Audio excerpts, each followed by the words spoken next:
নমস্কাৰ।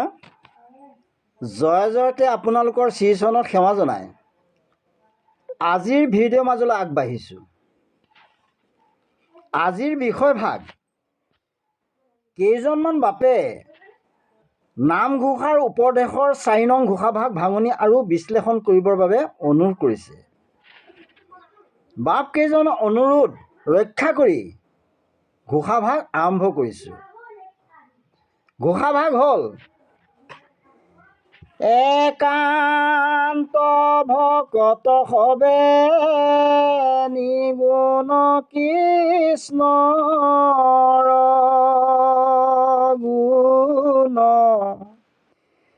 গাৱে সদা বসিয়া যথাত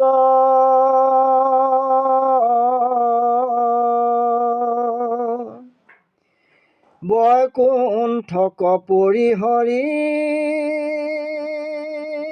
যোগীৰ হৃদয় এৰি থাকা হৰি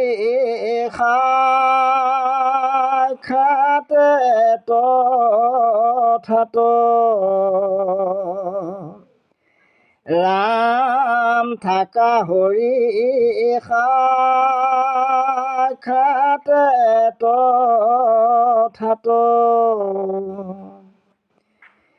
একান্ত ভকত হবে নিগুণ কৃষ্ণৰ গুণ গাৱে সদা বসিয়া যথাত বৈকুণ্ঠক পৰিহৰি যোগীৰো হৃদয় এৰি থাকা হৰি সাক্ষাতে তথাত।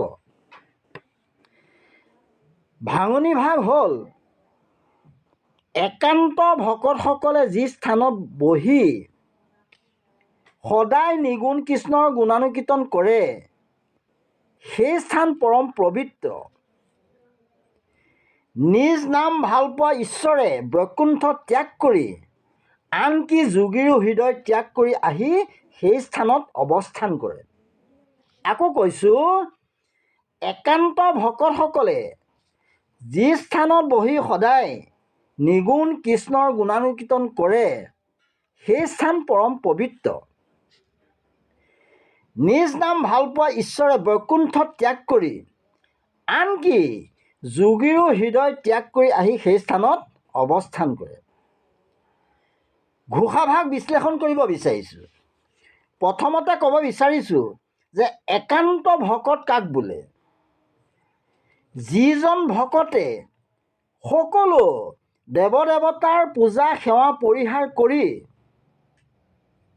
একমাত্ৰ প্ৰভু ভগৱন্ত কৃষ্ণৰ চৰণতে শৰণ লৈ সকলো কামনা বাসনা জলাঞ্জলি দিয়ে আৰু ঈশ্বৰৰ গুণনাম শ্ৰৱণ কীৰ্তন কৰিয়েই যি পৰমানন্দ মুখত মজি থাকে তেওঁৱেই একান্ত ভকত। দ্বিতীয়তে ক'ব বিচাৰিছোঁ নিগুণ কৃষ্ণ কাক বোলে? যাৰ শৰীৰত সীমাহীন গুণে আশ্ৰয় কৰি আছে, নিজ সৃষ্ট মায়াৰ বলে যিজনে অনন্ত গুণ প্ৰকাশ কৰি সৃষ্টিক ধাৰণ কৰি আছে, যিজন এই সমস্ত গুণৰ সৃষ্টিকৰ্তা হৈও কোনো গুণত আবদ্ধ নাথাকে, তেওঁৱেই নিগুণ কৃষ্ণ। যি স্থানত হৰিৰ একান্ত ভক্তসকলে সমবেতভাৱে হৰিৰ চৰণ চিন্তা কৰি হৰিৰ গুণনাম শ্ৰৱণ কীৰ্তন কৰি জীৱন যাপন কৰে সেয়াই পৰম পুণ্যস্থান।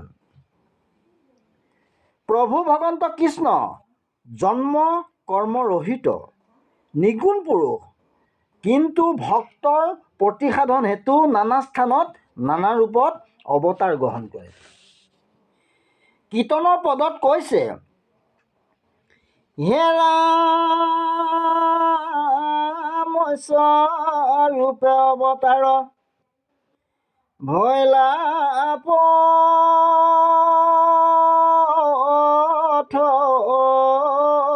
মত উধাৰিলা বেদ প্ৰভু পলয় জলত। আকৌ কৈছে, হে ৰাম কুৰ্ময় অৱতাৰ ভৈলা শিৰোধীতিৰে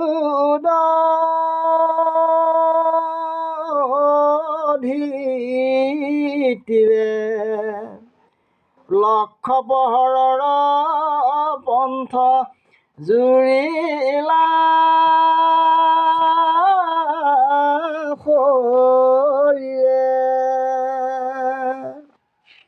প্ৰত্যেক অৱতাৰতে বিভিন্ন লীলাৰ মাজেদি কেতবোৰ অলৌকিক কাৰ্য সংগঠিত কৰে।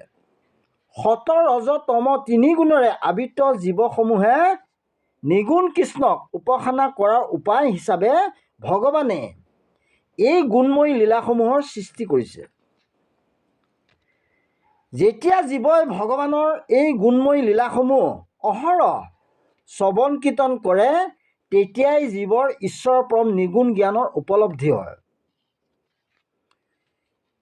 পদভাত কৈছে, নাহি জন্ম তোমাৰ তথাপিতো জন্ম ধৰা, সুহি জন্মে জীৱৰ জনম দূৰ কৰাও, সহজে অকৰ্তা কৰ্ম কৰাই অপযপ্ত্ৰ, সুহি কৰ্মে জীৱৰ কৰ্মক কৰাও অন্ত, তুমি প্ৰভু নিগুণ গুণৰ সীমা নাই, নিগুণ হোৱা জীৱ সুহি গুণ গাই। যে প্ৰভু ভগৱন্ত কৃষ্ণই মৰ্ত্যলোকত অৱতাৰ গ্ৰহণ কৰি যি গুণলীলা প্ৰকাশ কৰিলে, সেয়া নিগুণ কৃষ্ণৰ গুণ। একান্ত ভকতসকলে কৃষ্ণৰ সেই গুণলীলাকে মহা শ্ৰদ্ধাৰে শ্ৰৱণ কীৰ্তন কৰি থাকোঁতে তেওঁলোকৰ হৃদয় কামনাযুক্ত হৈ পবিত্ৰ হয়। এই একান্ত ভক্তসকল ঈশ্বৰৰ বাসস্থান বৈকুণ্ঠ আৰু যোগীসকলতকৈও ঈশ্বৰৰ অধিক প্ৰিয়। কীৰ্তনৰ পদত কৃষ্ণই নাৰদক এইদৰে কৈছে, নাৰদত বিষ্ণু আচন্ত কৈ, বৈকুণ্ঠত মই নাথাকো ৰৈ, ৰাম যোগীৰ হিয়া এৰি সমুদায়, থাকো ভকতৰ কীৰ্তন চায়।